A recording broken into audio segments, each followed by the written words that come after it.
Okay, so hello everyone. Today we have Prakhar with us, and we will hear his journey of starting his brand and how he's running. He has been running his brand for a couple of years now, and it's a bootstrap business. So we'll hear about how he started his business from scratch and how he has built his team and how is his journey going.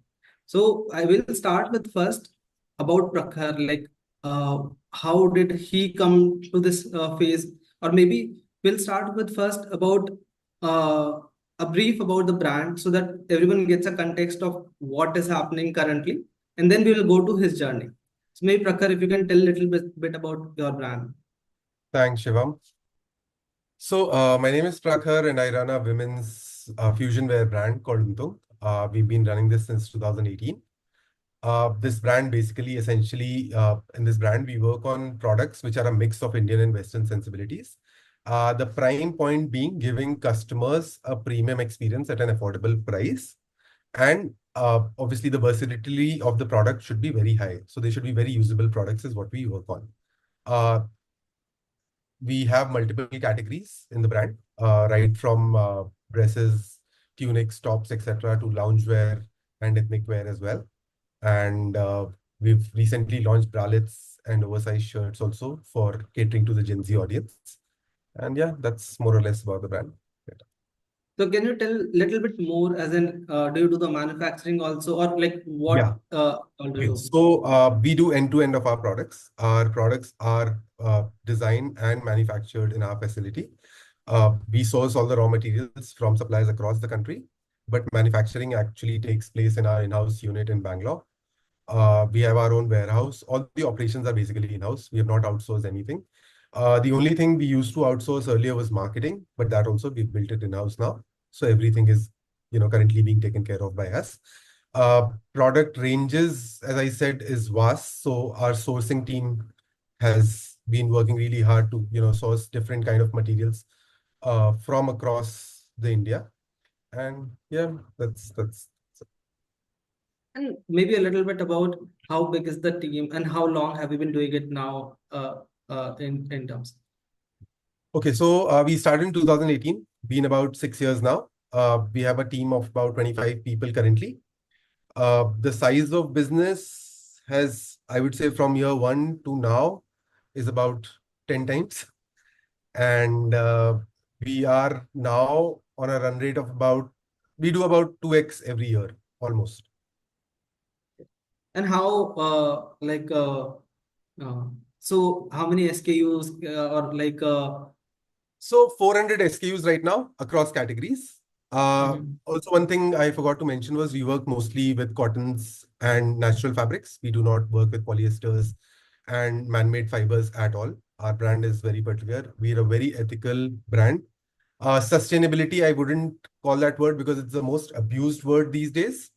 But at our end, we do multiple things to ensure that our garments live a longer life, and fair wages.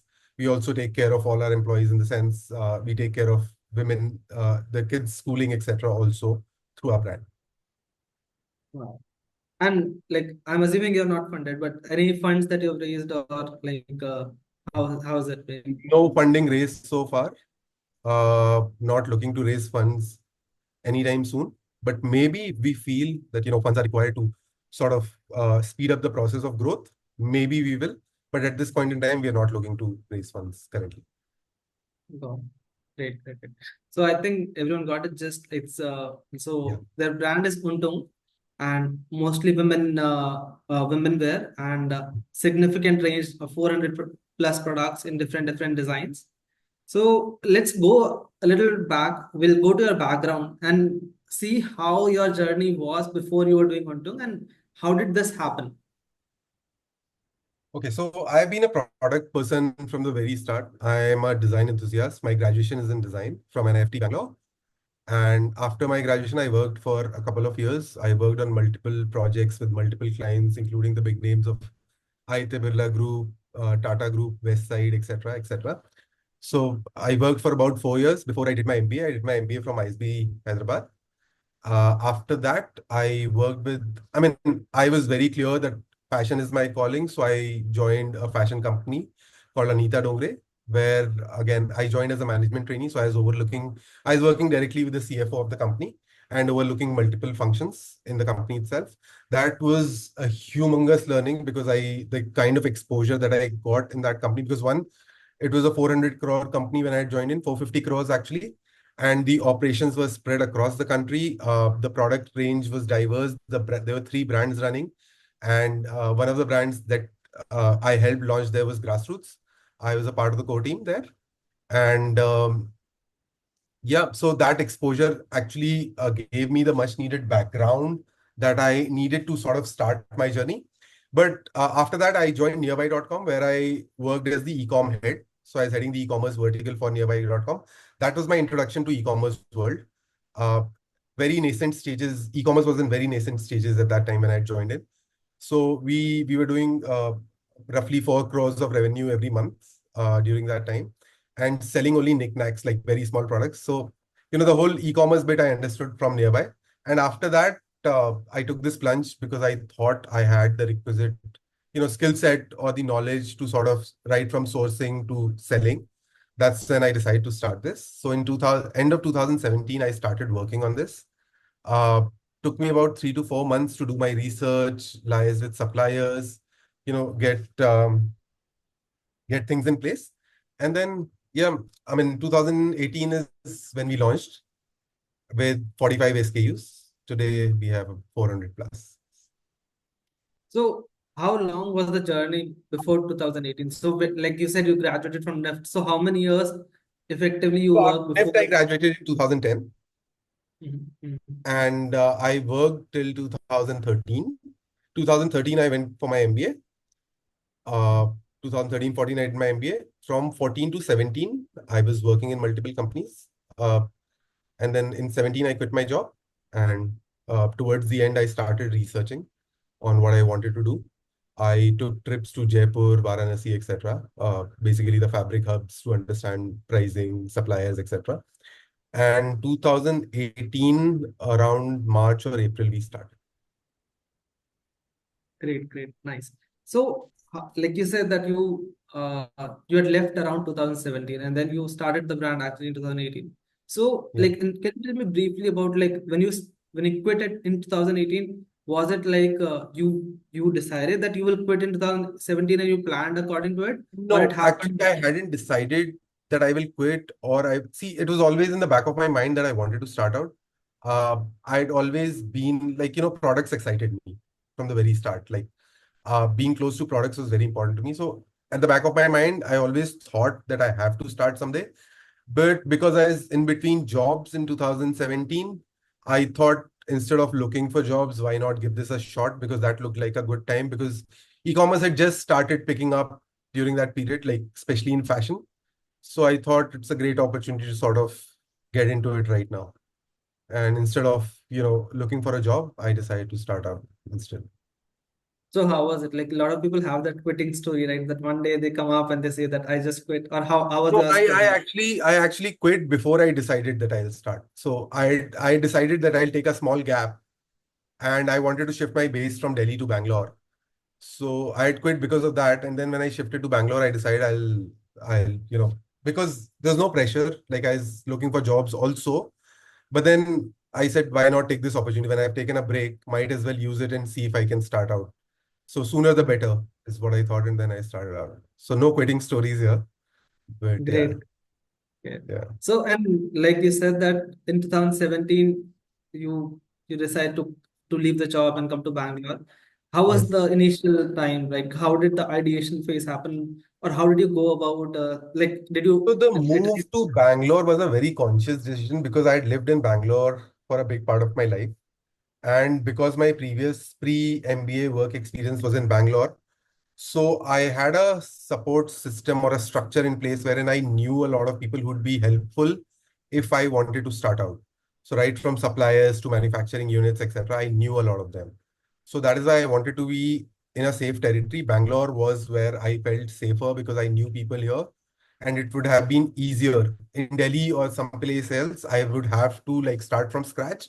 But Bangalore, a lot of background work was already done because I'd worked with a lot of vendors earlier through, during my job, etc. So hence I thought if I want to be in Bangalore, so even if I decide to start up later, it'll be much easier here because there's a support structure in place. There's a, uh, Mhm. I am familiar with the people here and the familiar with suppliers, etc. So just easier that way. Great, great. So a lot of people they quit their job thinking that they'll start, but then after that they get stuck. So how was your journey that how did you keep yourself that you have to really start? So having seen multiple brands earlier, like, I was with Anita Dongre where, and Global Desi, etc. So even though they were doing very well offline, their online did take some time to pick up. And I saw it grow in front of me. So I knew that number one, if I was doing this, it had to be a long-term game. It couldn't be, and you can't focus on making money from day one. It takes years to sort of establish the brand, start generating profits. Revenue you might start generating, but profits take some time to come in. So I was very clear on that part that it is a long-term game. I'll have to have my skin in the game. I'll have to be involved with this. And we have to continuously work hard to ensure that we're moving in the right direction. And number two, also, I had certain ideas in mind basis the research that I had done that, this is the product that I want to do, this is the price point that I want to sell at, etc. But, you know, uh, I knew I had to be very iterative also. So as we went along, we realized, this price point is not working or this product is not working, etc. So, you have to have that iterative mindset that, you don't have to get stuck with things. You have to move with the times, you have to move with the customers, and you have to move with the world. So, whatever needs to be done, needs to be done. You can't be fixated ki yaar I will sell this product only at this price point only. That's not going to happen. You learn when you do things. So I had actually decided that 1.5, 2 years is what my learning time will be, learning curve will be. Because one is running e-commerce for an established brand versus establishing a brand itself are two very different things, right? There you're just scaling. Here you're going 0 to 1. That is 1 to 100. That's a different process altogether. I'm not saying any of this is easier than the other, but they're two very different processes. Here you don't know what you're going to be selling for the next 10 years, right? You're in that process where you're trying to just understand कि मुझे बेचना क्या है? What do I need to sell? And what price points? What are the customers looking for? So it's an iterative process, and I went with the mindset that ये साल भर का game नहीं है. It'll not it'll take at least 4, 5 years before I make a mark or at least hit a respectable revenue. Mhm. Nice. So can you walk us through those 8 months or 6, 7 months before you launch your brand and you have come to Bangalore? Like what was happening? What were you doing? So my first thing that I started with was customer research. I spoke to a lot of people. One thing I knew was I wanted to start with women's because again, familiar territory. I had during my design days, women's wear is something that I had worked on. So I found that as a familiar territory, and I thought why not start with something that you're slightly familiar with, then get into something new. So I wanted to do women's wear. That is something that I was clear on, but what product, what price points, etc., is not clear on. So two kinds of researches that I undertook. One is the brand research in terms of what are the brands currently in India, what are they doing, what is the price point, what is the fabric, construction, etc., etc., etc. And second research, the more important one was the consumer research, wherein I spoke to a lot of people that I knew, and a lot of people randomly who I would circulate like links to and take their feedback on what they're shopping for, what they're doing, where they're shopping for, etc., what the products they're interested in. And then we had a lot of calls also to understand कि यार, do you see any gap? Do you see यहाँ पे कुछ कर सकते हैं या if you go to a retailer, what do you find missing? या आप बेस्ट साइड जाते हो आपको वहां पे क्या नहीं मिलता है आपको क्या यहाँ पे मिल जाता है all those kinds of things wherein we understand कि सारे retailers में क्या gaps हैं and overall market में क्या gap है. Also, trend wise, there's a category which we work in that's fusion wear that was taking off at that time, primarily because of the reason that there's a shift happening in the wearing patterns of tier 1 cities as well as tier 3 cities. So, tier 1 cities may people were not very comfortable wearing Western wear to office at that point in time. So, they wanted something which is slightly Indian and Western mixed.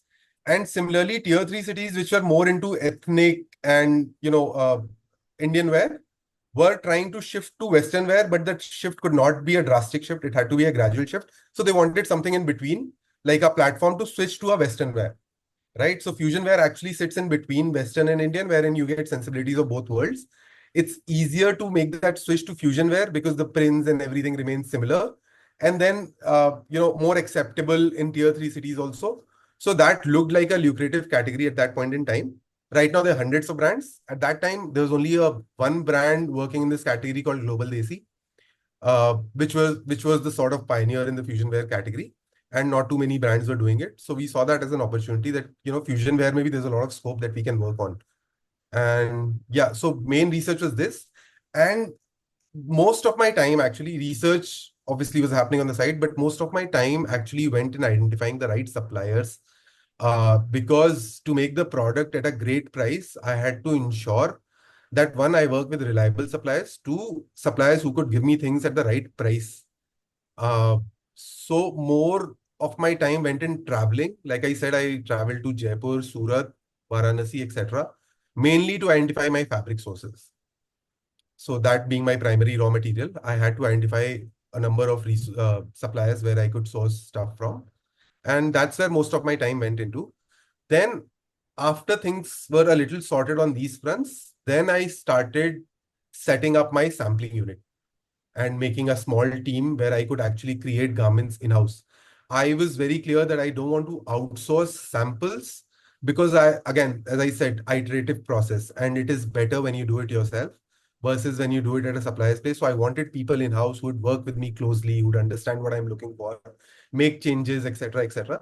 So then we started the whole sampling process. I launched with 45 SKUs, which means we sampled about 180 styles before we zeroed in on 45. So Ah, yeah, only one fourth of what we sampled actually went into production and went live. great, great. And see, one thing that I hear from a lot of founders is that when you are in that ideation process, it's very difficult to first to keep the timelines and second to keep your motivation. So how did you go about that? Okay, so timelines, again, as I said, for someone who's starting out in the fashion industry, it would probably have been more difficult and would have taken more time. But because I had been from the industry, I had some help from people that I knew and people that I had worked with. So that sort of eased out the process. Plus, the second thing is, honestly, right now, the infrastructure for smaller D2C brands is great in India right now. But when we started, it wasn't there. We had to create our own infrastructure. There were no factories who were ready to do smaller quantities at that point in time. Even if they were there, they would be like shit quality, right? So my first lot that I outsourced actually went into trash because the quality was horrible and I just could not give it to my customers.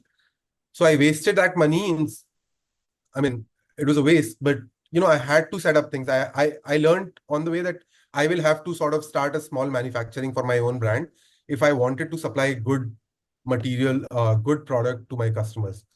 So yeah, that helped, number one, to cut down on timelines. And motivation was, yeah, I knew this would click. If I keep at it, this will click. Sooner or later, it will. It will need changes. It will need a lot of work, but it will click. And I was very determined that, if I'm stepping into this, I will make it work. I will not quit till I make this work. So So on the day had one, did you have like people around you who were like supporting, or how was it on like when you thought that let me do this? it was mostly family and friends were there. So, and people from my previous jobs, etc. So, I knew good people in sourcing, warehousing, etc. So obviously I'd pick their heads कि यार मुझे ये करना है, मुझे ये समझाओ, मुझे ये कैसे मिलेगा, मुझे ये कैसे होगा, ये कैसे करना है. So I would ask them a lot of questions. Plus, family-wise, my brother, etc., would be there. Like, they'd setting up the website, setting up tech for, inventory management, etc., all that. So yeah, it was just mostly family and friends because honestly, I was not looking to invest too much into people initially because I knew I needed a lot of money for my inventory itself. So I wanted to keep that people cost really low towards the start. And the plan was to start hiring people once we start generating some revenue. So we had set targets for ourselves. Say, supposing we hit this benchmark, we'll hire two more people. We hit this benchmark, we'll hire four more people, like that. So we had set some benchmarks, and that is what we were following. A Great, great. few So things, very yeah, a few so things very happened. organized. Yeah, yeah. Sorry, go ahead. Yeah, so very organized and structured thing. Is that correct? Yes. Wow. So as a bootstrap brand, yeah, you know it's your money, hard-earned money going into whatever you're trying to do, and you want to make the most of it. Unlike VC money where you can play around and sort of take chances, take that risk. Our risk-taking capability is fairly low. So we would not produce too many pieces. We would not hire too many people because we knew if we hire someone, we have to support them at least for the next year. We can't just lay them off, right? So it has to be a very planned exercise. You can't just hire people or make too much inventory. Everything has to be planned well in advance. Like, you have to have optimally utilizing your resources is very important in the start. So did you also like set a budget that in the first year I'll spend so much money? Because I believe that in your case, getting that inventory itself would require paying some advances and those kind of stuff. Yes. So there was an amount that we had benchmarked. Spending that amount over the next 1 year, I had benchmarked for myself that this is the amount. But things went for a toss when I decided to set up manufacturing of my own because the budget that we had allocated was purely for inventory and people. Manufacturing setup was not a part of the plan, but because we realized that if we want to do this, we sort of want to have our manufacturing setup. So that costed me quite a bit, and that was an ad hoc cost that got added to my investment plans. And But that that I'm also gave me total control over what I was doing. So that way it was great. So did it come in the first year itself or like your manufacturing or No, no, yes, first year itself. So, okay. in fact, everything that I produced for my brand was as I said, the first lot that I produced of about 150 pieces was so bad that I could not even think of selling it. That's when I decided I want to set up maybe a small one. So I started with 4 machines. We started with that unit, but everything that we manufactured so far has been manufactured in our own facility. Great. So, like a lot of people who get distracted during ideation phase, and a lot of times it happens that you meet some disappointment, and then people say that start looking for options. Did it happen with you as well that there were disappointments and you thought that 100%. maybe 100% there were. Uh, I mean, the journey itself, the entrepreneurial journey itself is that you will have your lows and highs. When you hit a low, the first thought is, यार job ही कर लूँ क्या? Simple है, पैसा आएगा, all that happens. But then you look at the other side of things wherein, you are free to do whatever you want to, and, you can create things the way you want to. You can structure things the way you want to. You have that full liberty when you run your business versus in a job where you're asked to do whatever you are asked to do. And, you know, it's exciting for some people, to each his own. I'm not saying one is better than the other, but for me as a person, I think I enjoy this more than anything else. I probably would have been a lot richer had I been working, but I don't mind doing this because it gives me satisfaction end of the day. So there are pros and cons, and maybe someday I'll get there. But right now, I think it's the journey that I'm enjoying, and I live it up every day. There have been lows, 100%. There have been times when I felt, "Yaar, should I be doing this or should I do something else?" But then it takes a week to get back to where you are. sure. Yeah. But now we have reached the stage where we have got the garments done. What Yes. happened after that? What happened after that? So what happened after that was we waited, we sat, we waited. Things that were new to me, Facebook, Instagram marketing, etc., digital marketing on Google, all these things were fairly new, but we knew we had to do that. So first we started trying it by ourselves. Then we realized, yeah, we don't have the skill set to do this. Then we went and looked around, found freelancers, agencies, etc. Started working with them. Uh, first month we did about 80 orders, first month itself. So that was primarily done by us only. We ran some ads. I am not saying we made any money on those 80 orders, but we did get 80 orders in the first month. And the whole marketing bit for that was taken care of by us. In the third month, I think, is when we started working with an agency and said, let's try this because probably we are not doing it right. So then we got into the whole phase of where we started outsourcing our digital marketing completely. First, I think most of our revenue till date also comes from Facebook and Instagram marketing, part of it from Google Ads. And about 20% from repeat customers, 20 to 25% from repeat customers. That is the breakup right now. But repeat customers were only say 2-3% for the first 2 years actually. It took Wow. us a lot of time to get repeat customers in because वो loyalty build करना और plus हमारे brand का नाम भी was very typical, so people wouldn't remember it. These are things that I've learned over time, and it's very typical. People don't remember it, तो उनको ad दिखाना पड़ता था. I had to show them ads again. Even if they like the product, they wouldn't remember कहाँ से खरीदा था.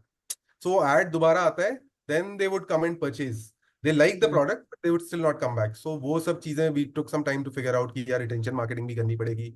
थोड़ा उनको reminders भेजने पड़ेंगे, ये सब चीजें करनी पड़ेगी. That we did over time. But first 2 years, I think 2019 तक तो हमारा repeat purchase काफी low ही था, like very low. So a lot of like now since you talked about repeat, right? So like when we watch Shark Tank and a lot of these places, they say how much is your repeat, and they have those 3 months repeat, 6 months repeat matrix. Like how is it for a bootstrap But business? Like fashion में repeat अगर आपका 25% भी है ना, it's like a mind blowing number because आप समझ रहे हो आप एक ही ब्रांड से ड्रेसेस नहीं खरीदते हो, आप खुद अपनी वार्डरोब को बहुत डाइवर्सिफाइड रखना चाहते हो, you want to keep it very diversified. So if you're not doing, you're doing, supposing you're doing core products in fashion, wherein you're doing like a normal shirt, plain shirts, plain pants, etc., you might get repeat rate because that is something that is more usable. But when you're doing fashion pieces, which are statement pieces, you won't get that kind of a repeat because one, the taste varies. Two, you will not have very similar things in your wardrobe all the time, right? So people will shop from you like a piece. They'll shop one piece from another brand, one piece from another. That's how they build their wardrobe. So fashion itself in non-core categories, repeat rates are not going to be very high at any point in time. Like I will Mhm. never have a 50% repeat rate on my website. Correct, correct. Unless I become a very fast fashion brand wherein I keep launching products every month, because that is the only way I keep getting repeat customers. But Okay, existing products may repeat customers lana is a very difficult game. got it. Okay, going back to your first few customers. So you said you got 80 orders on first month. So Yeah. were you anticipating more, or how did that happen? So when I started, I thought पहले महीने में ही मैं 500 order मार दूंगा. Wow.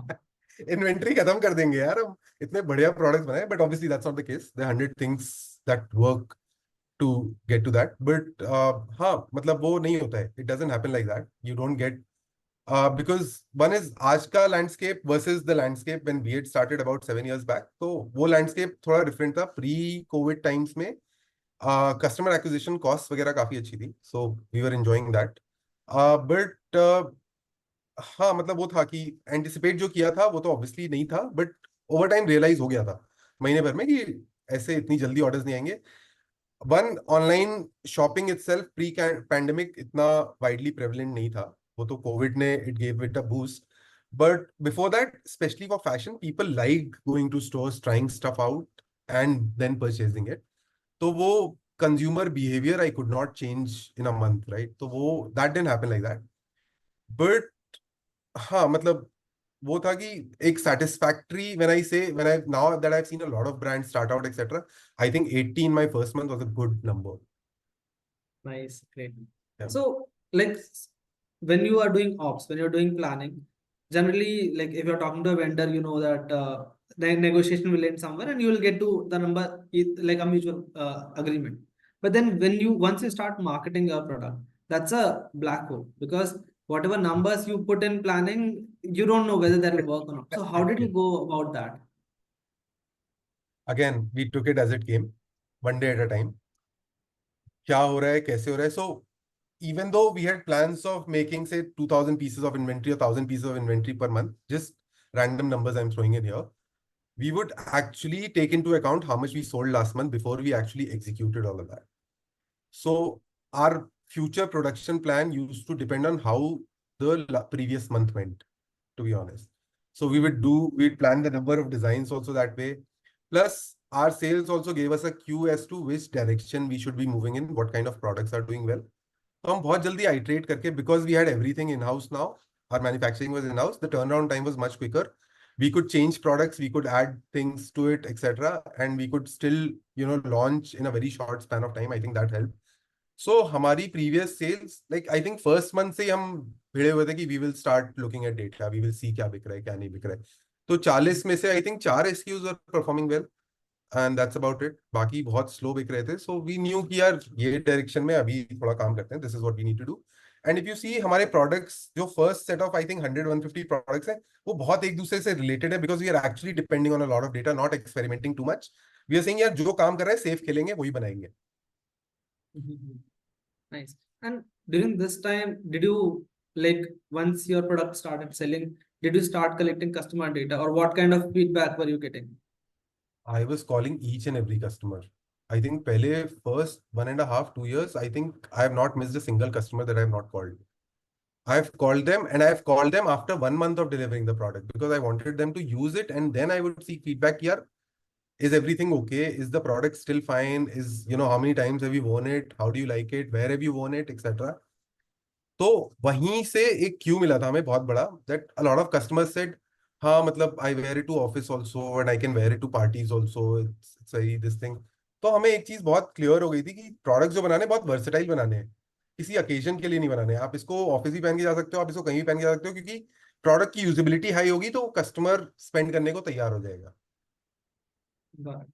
Great. या So, and in your business, I think seasons also matter because like summer, winter is different. So, how was your first year based on that? So, uh, since you asked me that question, I'd just tell you for fashion brands, basically, Holi to Diwali is when you sell, and Diwali to Holi is when you actually plan. So, even though people say it's 4 seasons, for me, we consider it 2 seasons, right? एक season है जिसमें I have to sell. The other season, I just need to sit and plan what I need to sell in the next season. Got it. So winters may generally, if you're not doing winter wear as a category, your sales generally take a hit. Sales are lower compared to other times, except for December end when it peaks a little because of the festive season, people going out, New Year's, etc. Other than that, I think post Diwali, it's a dull period till like February. Because in winters, whatever you wear inside, you're actually wearing a jacket over and above it. So people don't really care about what they're wearing inside, and they would just use whatever they have, right? So sales are pretty low at that point in time. You might be buying for occasions, but daily wear, etc., you're not really buying. So yes, seasonality is there. We come up with products. So abhi, we don't go by summer, autumn, winter. We don't go by that cycle. We look at it as what is the most prominent activity that's going to happen. Like I know October ke around say it starts, vacation time starts, right? October to December. So we focus more on that line till December, January. Here we have to sell products or we have to run ads on products which are more vacation oriented. Diwali and the time before it, it's more festive time. So we focus more on ethnic wear and, sort of that occasion specific clothing. And summers is when we plan to sell our bigger range, whereas easy breezy clothing, which you can, as I said, versatile clothing that you can use at multiple times. So when you see, I think there's a great insight for any fashion brand because like when Yeah. someone starts a fashion brand, they want the sales to come throughout the year, but like in the first year they start seeing some impact. So like when you jumped into it, what was your anticipation and how did you plan for a lull period? Because larger brands know how to plan for it, but small Yeah. brand, how did you No, do so it? we didn't know there'll be a lull, to be honest. We were looking at growing every month. So we were not anticipating a lull, to be honest. And when it happened, then we realized ki kya ho raha hai. First, we thought maybe something is wrong with our marketing or whatever. But then, when I spoke to a lot of other brands also, we realized this is in general, specifically for D2C brands, this is going to be a slightly dull period because one is online shopping itself wasn't big. Two, that period itself is dull. So obviously the percentage of people shopping during that period online will be way lower. And you will only get a fraction of the people that are shopping. So when you keep dividing, you just left with 5, 7 odd people who will come and Yeah. shop. So first year, obviously it was we didn't anticipate it. We weren't prepared for it. Took it in our stride. But second year onwards, we decided we have to launch something that will at least keep the revenue stagnant, if not growing. So we came up with jewelry because we thought this might work. This is not seasonal and this is easy to purchase, cheaper product, etc. So we had a lot of fabric waste that we were generating, and we were anyway planning to convert that into products, right? So we started fabric jewelry then. And that as a category did very well in the next winters. So next winters, we only survived on that category, to be honest. Wow. Great. So now we plan, like we know कि यार ठंड आ रही है, we have to have a category that will work. So like this year probably we'll do bags, etc. just to sustain that additional push. Okay. Okay. And but then, like when you set out in 2017, did you keep like, and you said that you did not keep the budget for manufacturing in mind, and now you see that there is also a lull period. So how did you ensure that you survive all this with whatever bare minimum expenses that you're having? Yeah, so when we set up the manufacturing facility, uh, we realized that, there's a huge cost that goes into running it, by the way. So we knew I had to get more brands to sort of start manufacturing with me for me to be able to cover costs, not make money, just to cover costs, because the cost of running it is really high. And especially if you're doing quality production, then you need a huge team to run the show. So we got the brands in, even when we were not selling, we were at least manufacturing for other people. And that kept our cash flows ringing.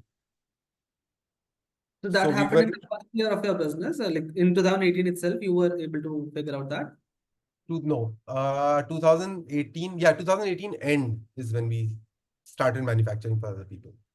Mhm. And I think I started with just one brand, and then I actually went on to get the brand founder and me, we together set up a bigger manufacturing unit. So my wow. client turned into my partner, and we set up the bigger manufacturing because we thought that there'll be a lot of people like us who will be looking for this. Mhm. And like, how did that happen? Like, was it by luck, or you actually went out to find someone to do this, or like, how did that happen? No, it pure luck. And plus, as I said, I had always decided I'll go with the flow. I have to keep this running. So whatever it takes to keep this running, I have to do it. So even though manufacturing setup, because I was also new to manufacturing, that is something that I had not done before. A steep learning curve there. Took me a lot of time to actually understand and sort of optimize it well. But as I said, we had to do it. Matlab, we had to do it. We kept at it. And then gradually we grew the production setup also. So Nice. earlier we were producing about 800 to 1,000 pieces a month. Right now we have the production capacity of about 22,000 pieces a month. Wow. And I'm assuming that now you're manufacturing for a lot of brands. Yes. We are manufacturing a lot of brands. Yes. We Can manufacture you for can so you now we briefly- manufacture for about 24 brands currently. Uh, a couple of them pretty well known, right from Rareism to Virgio to Tanera, etc. And yeah. Great, great. Wow. So, uh, like, one question that's coming to my mind is that you must have kept a budget aside in 2017, that this is what I'll probably, this is my capital. And uh, did you have any other personal commitments also? Were you married, or like, did you have family commitments around that time? Or how are things apart from that? I was married, yes, but it did help that my wife had a steady job, so that kept my house running while I was using my savings to actually run the show here. So I think that played a very important part because obviously, if I didn't have that kind of a support in place, wherein I had to manage the household expenses also, it might have gotten a little more difficult. But because I wasn't worried about running the house, essentially, so it was easier for me to run it. And yeah, I mean, it took me about 2 years to actually start withdrawing any money. So for 2 years, I think that support helped me quite a bit. And like, if you can give me a ballpark figure that you kept X amount and you actually ended up using maybe 5x or 6x before you started drawing some money, like how was that?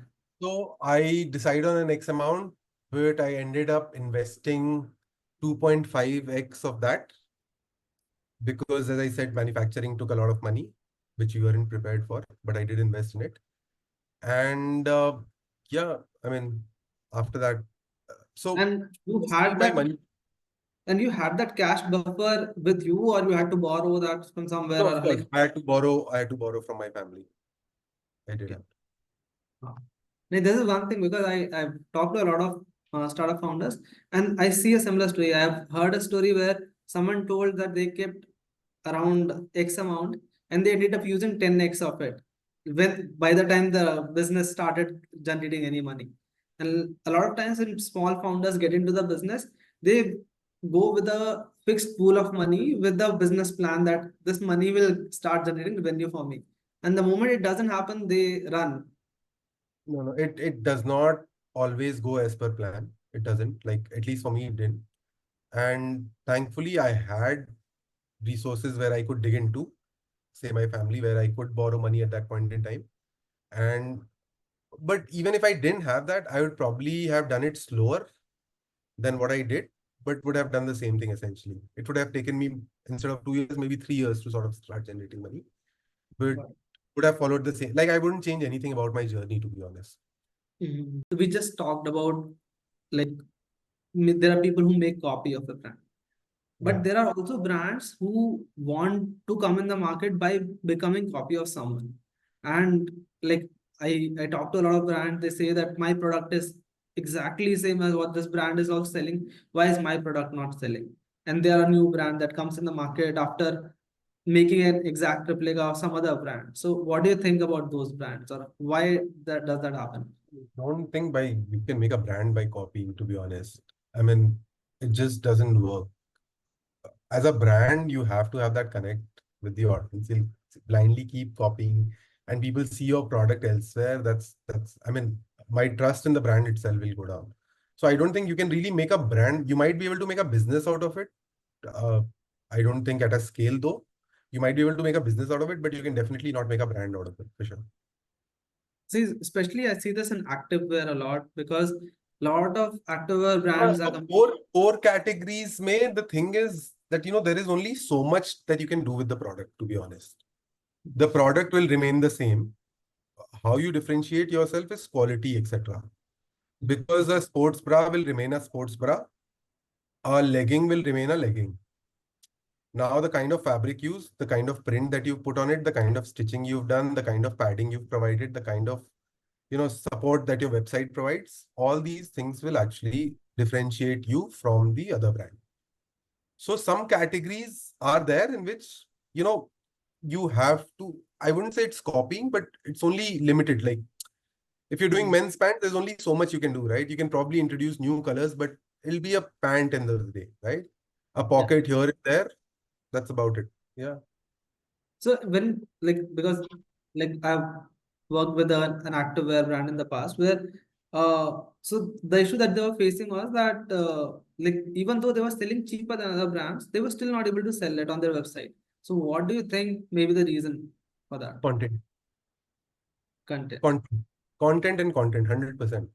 I'll tell you, as per my knowledge, or, when I've tried to study customer shopping patterns, a huge majority of people who are shopping online, especially in India, do not even know the brand that they're shopping from.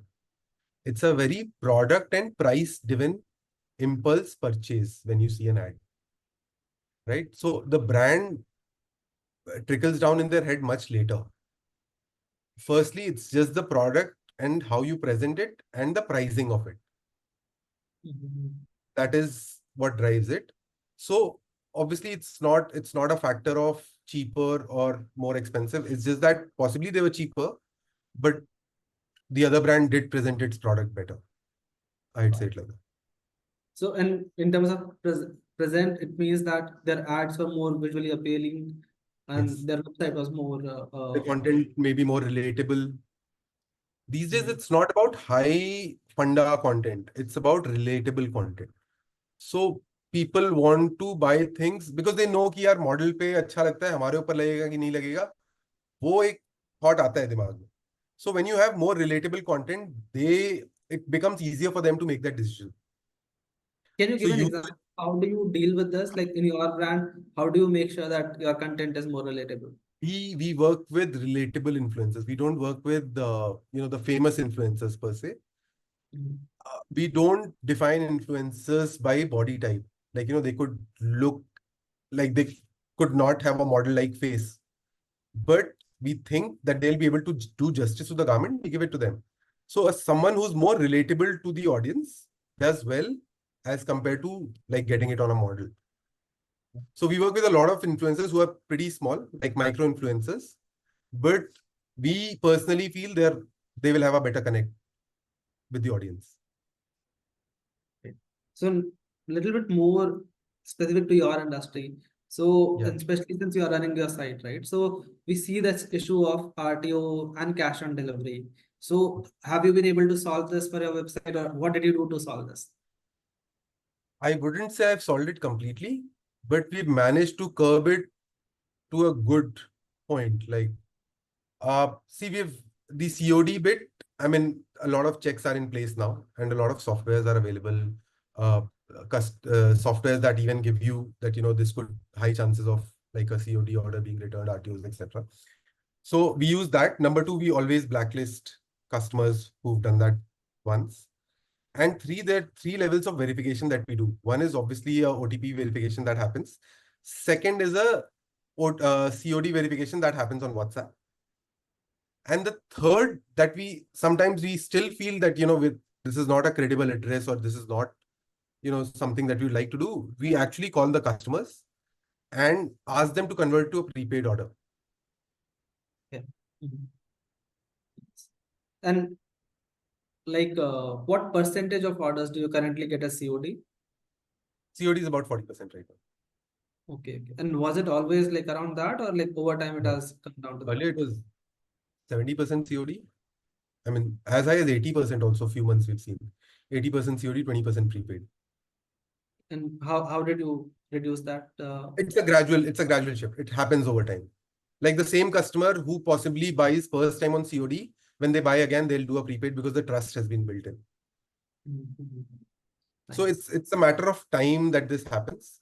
There's not much you can do about it. I mean, small things like giving them a certain percent off on prepaid orders, etc., does work, but I won't say it works a lot. So because 5% is actually a very small number for the customer who's paying like 2,000 rupees, they wouldn't care about like 50 rupees. So it doesn't work. It's more about the trust and it happens only over time.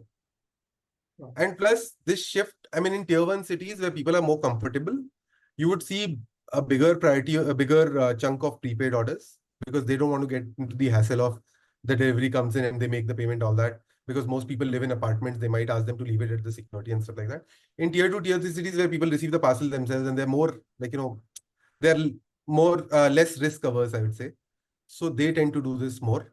And third, there are certain pockets in India that we've identified wherein even big orders come as COD. Like, for example, Gujarat, the same customer will keep doing because they're business oriented families, they generally prefer to pay in cash. Same, I could say for Hyderabad as well. Hyderabad is another pocket where I see a lot of COD, big COD orders coming in. And Wow. also, we've kept a limit on the COD, by the way. So, COD orders cannot exceed 6,000 rupees. Okay.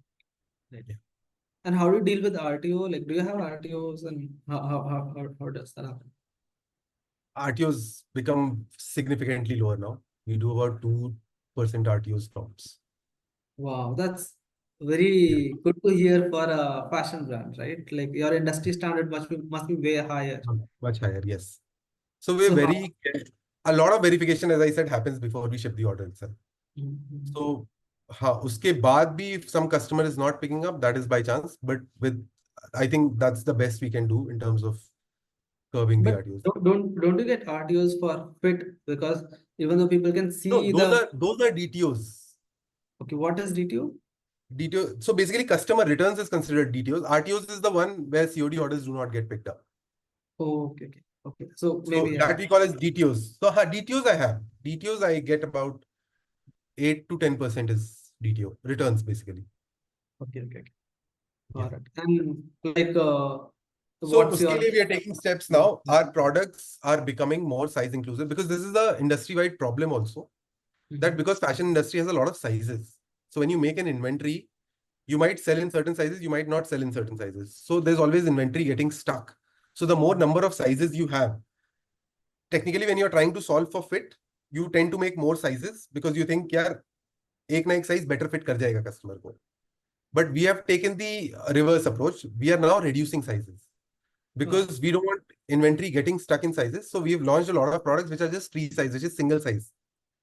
Now, Yeah. the dressing dynamics of people are also evolving. So a lot of people, especially the fashion forward people, are more used to like, relaxed, very summery silhouettes, very breezy. They're not into fitted garments, etc. So we are moving in that direction and saying, yeah, this one size fits all kind of garments is what we do.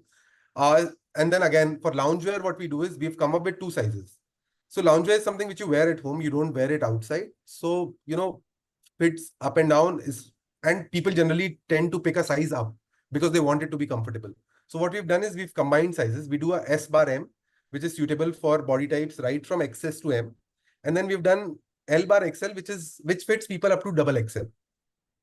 And there's been a great response to that. Like we've had absolutely no returns in terms of fitting for nightwear. Oh, nice. Great. So regarding fit, right? So one of my relatives is into garment business, and I have heard stories that like the garment made for North Indian cannot go to East India because the fits are different there. And similarly, something made for South is different as compared to something made for North. I think not the fit, but aesthetics are very different. So that is why the product has to be that it cuts across boundaries. Got If you make a region specific product, then your audience becomes smaller. it. See, one thing that you have to do when you're into D2C space, now your audience has to be very big. Got it. Because वो proportion जो आने वाला है तुम्हारे पास वो fixed है. उतने ही लोग आएंगे. So अगर audience ही छोटी है, then the number of people actually trickling down to your website is very few. So the products have to have a very wide audience. That is how it should be. Nice. And what do you think about marketplace and own site? Like, do you list on marketplaces and We used to. I mean, initial days we did work with. At a point in time, we were working with 13 marketplaces. But today, I think so. I mean, marketplaces aren't bad. It's just that it requires a totally different approach for marketplaces. And I think a brand which is successful on, say, the website might not be as successful on the marketplace, and vice versa. Something that is very successful on the marketplace might not do well on the website, primarily because the audience that you're tapping into is very different. The ecosystem is very different. With marketplaces, what you get is an assured delivery of your product. So people are more confident shopping there. But then there are also like hundreds of options. You're competing against crores and crores of SKUs, right?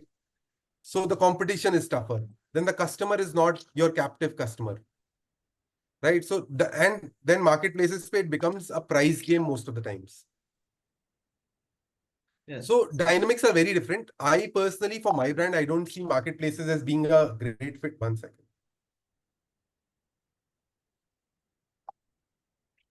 I don't see marketplaces to be a great fit for my brand. But there are some brands, I would say marketplaces are better for people who are doing mass brands than a semi-premium brand. So got it. for that kind of a price point, I think marketplaces work because you have to win on the price game. And if your prices are in that range, I think you'll do well. And yeah, if you're doing a semi-premium brand, I think marketplaces will just be like a marketing platform for you and nothing more, because you'll never end up making money on, and you'll never do the kind of volumes that mass players do. Great. So yeah. Plus So you need resources to run marketplaces. And I mean, you should take a call if it is worth your time and money to be investing in marketplaces. like the moment you said you need resources, like I feel that marketplace takes less resources. Is it that it takes more resources than running? No, it doesn't. It does. Like marketplaces that take a lot more resources because, see, one is you are working with multiple marketplaces. There are multiple category managers that you have to deal with. Number one. Number two, because you're doing volumes, reconciliations, returns, etc., it needs a lot of resources to be able to manage all of this. Wow. Because marketplace reconciliations are not easy. Returns. So on my website, when I said it's about 8 to 10%, marketplaces can go up to 30 to 50% also. And then there are wrong returns also. So a lot of things are not in our control on marketplaces. And that is why it needs a bigger team to be able to manage that chunk, to reconcile, to raise issues, do all of that. You need a lot of resources to run marketplaces if you want to do it well. Nice. If you just want to be there for the sake of it, yes, it's easy. If you really want to generate revenue, you'll need a good and a solid team to run the show now. Mhm. And in terms of like, profitability, do you see there's a difference? Like, So marketplace, as I said, it's a low margin, high volume game. mhm, So if because to be successful, you have to sell it at a rock bottom price, right? But then you should also be able to do the kind of volumes that will drive enough margins for you. mhm. So I don't say this is profitable or that is profitable because again, then there are marketplace commissions also that goes away, right? But again, in the website there is your customer acquisition cost, your shipping cost, all that is there, right? So there are different costs involved. I wouldn't say one is better than the other. Whatever sails your boat, to be honest. Both Great, are competitive. Both are hard to crack. But yeah, whatever works for you, man. great. So let's talk about little bit about how currently you reach customers and like you said initially itself that you get a lot of customers from Facebook, Insta currently, and then you have Google is getting some. So approximately like how much traffic would you need to get on a website to get some sales on a current basis or like Yeah, a conversion complete remains between 1 to 3%. okay. That's Mhm, the general rate. In fact, not 1 to 3%, I'd say 0.8 to 3%. On some days, mhm, it's quite lower also. So 0.8 to 3% is the general conversion rate. So just mhm. imagine out of 100 people coming in, only one or two might shop from your website. Got it. So that is the ratio that we generally look at, that, that will be the amount of conversion that will happen. So accordingly, yeah, And what percentage of your revenue currently do you spend on ads now then? about 20-25%, to be honest. Okay. So is that how like brands in fashion industry are around or like are you better like or do you have any I benchmark in think your I industry? think around this number, some people might be slightly lower. I'm sure fashion brands are doing 10% also marketing spends, Mhm. but I think those will be one-off cases. Mostly 15 to 25%, I think, is the general range wherein brands spend on ad revenue, ad spend, sorry. Rated. So from running your own ads, like you said, you have an in-house agency, right? So do you have any insights that you would like to share that currently this works, this doesn't work? Uh, Yeah, I think I mentioned this before. I think what works is content. mhm, mhm. So if you're starting a brand, invest heavily on the content bit of it. I know it's expensive these days, but content is what will drive purchases. Do not shy away from doing good photo shoots. Spend on your photo shoots because that is the only thing the customer sees when they're buying the products. Spend on user generated content, get reviews, do all of this. So ads are only a function of how you show your product, how you drive. So have a story, have a good content in place, the traffic will flow, the revenue will flow, everything will fall into place. And obviously the product should be good and at a good Any price. tricks that you have used in terms of running ads or like Any? uh, any tricks that you have used for running ads or like something that you feel Yeah, no this it's very season oriented. Like targeting changes every other month. We've worked Mhm. together on a couple of things and we know how targeting changes. And Yeah, uh, yeah. it's for us, it's very category specific, to be honest. Mhm. Like we don't run ads in general. We design ads for a specific category.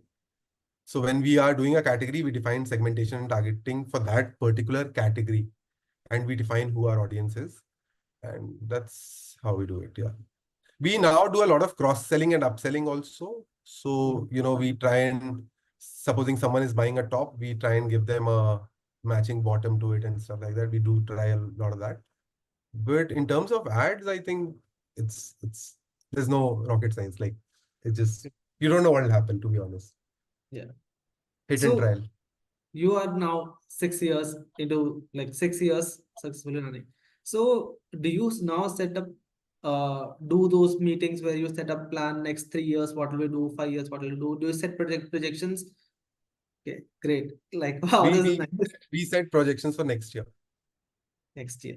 Okay. Yeah, we plan for a year. We don't plan beyond that because honestly, our industry itself is such a evolving landscape. The trends keep changing, the things keep changing, the customer patterns keep changing. You cannot decide on the next 3 years, to be honest. You can set targets for yourself, but you can't define the way to get there. The way Mhm. will happen only closer to the time it comes because honestly, we are changing things every month. We Mm. decide something and then we change it every other month because we think abhi ye time sahi nahi hai, abhi ye karte hain. So that keeps happening. So I don't think you can define your journey for the next 3 years. You'll have to max play by a year's playbook.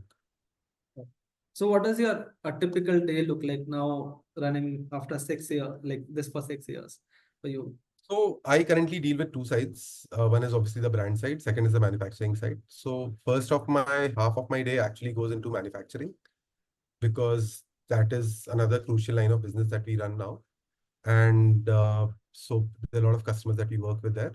So obviously checking up on that line of business in the first half, and second half is dedicated for the brand, wherein we plan out what we're doing, what is the schedule for the day, how is the day shaping up, uh, what is happening in terms of the next design collection, Mhm. how are we sourcing for the next round of products, etc. So all that we work on. So for your own brand, like how much time do you spend on the drawing board?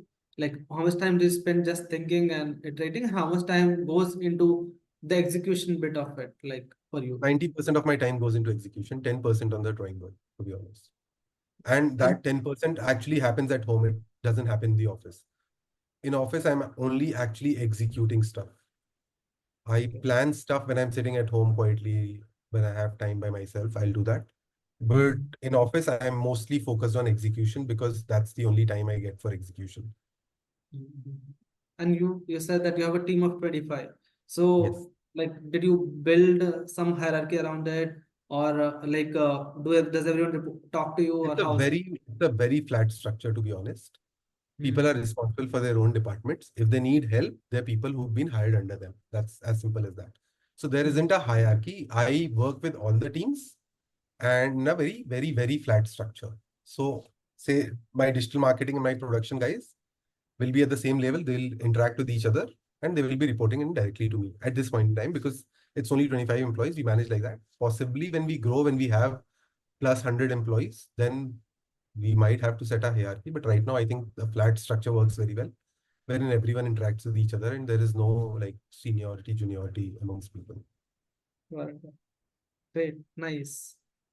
Anything else that you would like to share? Like maybe it's something that I missed so far. So yeah, I just think because you're focusing more on people who are starting out, I think there are a Mhm. couple of things that I'd like to mention here for people, especially who are starting out a DTC brand in the D2C brand in the fashion space. One is things have changed quite a lot. The landscape has become very competitive. The number of brands in India is humongous at this point in time. It's growing every day. Every single person, the easiest way to start is they think of starting a D2C brand, right? So it's a very competitive landscape. If you're planning to do this, please come in thinking it's a very long-term game, thinking that you will need a lot of patience and you should have like your support plan in place because this will take a while before you actually start generating money. So you should have a backup plan as to how you will run your house in the meantime, if you're not raising investment, that is. Uh, Focus on the product, yes, but focus a lot on the marketing. I think it's always, if you don't know about the fashion industry, for example, please spend some time understanding the industry, understanding the products, etc., before you take this call, whether you want to start or not. Number one, it looks simpler on paper. It's very difficult to run and execute. Number two, as I said, product, yes, but then also work on your story, also work on your brand. Very important. And yeah, after you start, give yourself at least 2 years before you decide if you failed or you've not. So Got it. any time less than that is too small a time to think. Every overnight success is actually a hard work of 10 years. So please know that.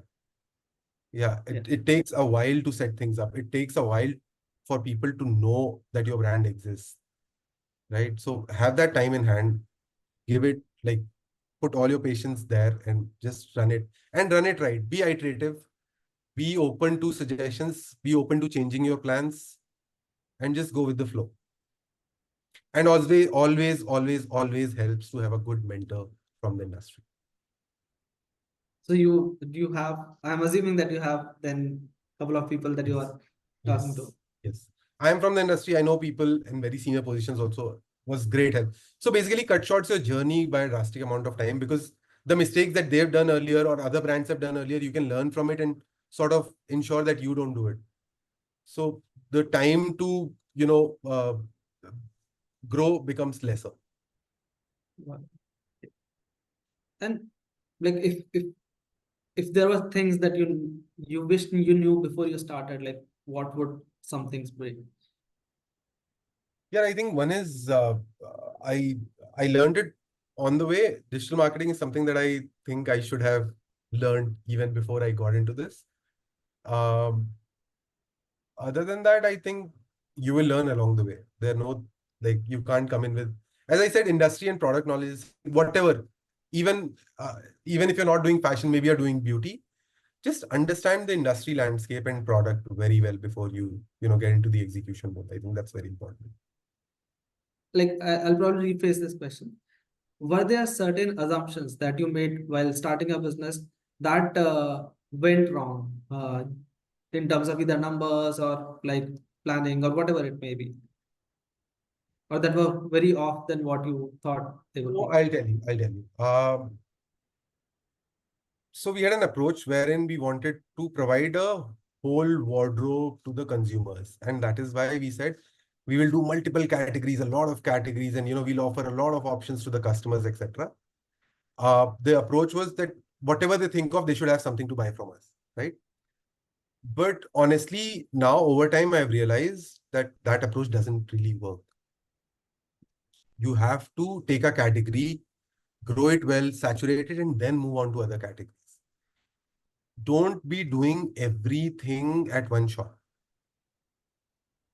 right? So I just thought having a wide assortment will work better. But now, on the contrary, I think having a smaller assortment of goods works better. Mhm. Customer is more focused on, they know what they're buying from you. They're not confused as to what you sell, right? Right now, if you look at my website, for example, they don't know exactly what I sell, right? So that is why we are narrowing down on categories now. We know our bestsellers and we are saying we'll let go of the other categories. This is something that was, I thought, on the contrary earlier, and now it has changed for me. Great, great, nice. And like if there were other assumptions in terms of numbers that you made, like you one number that you discussed was a sales number. You said that you were anticipating 500 and that didn't work out. And any other number that you thought, like a timeline that you set in the beginning, that in 2017 you were thinking 5 years is the game for, or like any other thing that. Yeah, our sales numbers, especially in the festive season, whatever we decide on, we never meet those targets. It's just that the festive season is such a competitive season. Earlier, we used to reserve a lot of our ad budget for the festive season. But now we don't, because we know it's a very competitive time. It actually doesn't make sense to spend that time, because the value for money that you'll get then is way lower than what you'll get in normal times. So that is one learning. This is the great insight actually, right? Matlab, Yeah, I I had this like hunch for a long time that festives are not the right time to jack up your budget. absolutely not. Especially if you're a small and growing and bootstrap brand, no. Because you want value for every penny that you spend. Festive time is the worst time to derive value for your money. Great, great. So we actually exhaust most of our ad budget before the festive season.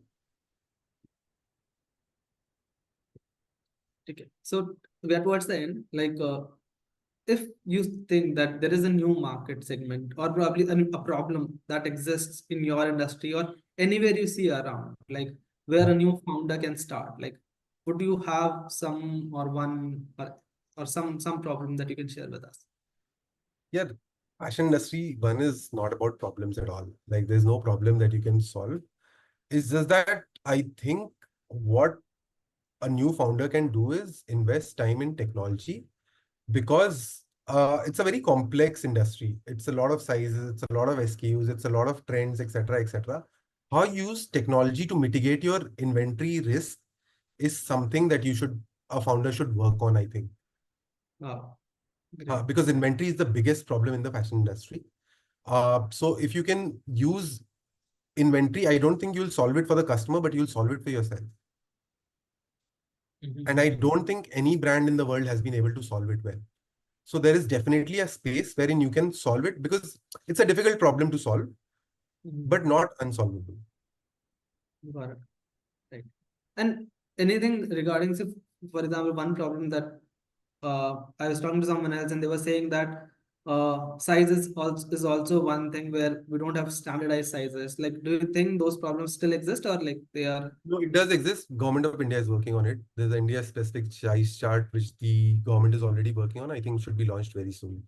So I think that problem will be taken care of. Like US and UK sizing, there'll be India specific sizing also, which is based on Indian bodies. I think that problem should be solved pretty soon. Great, great. Yeah. Nice. So I think we are here, so we can call it a day. Any last word that you want to share? No, I think I shared most of it with you. Great, great, Uh, great.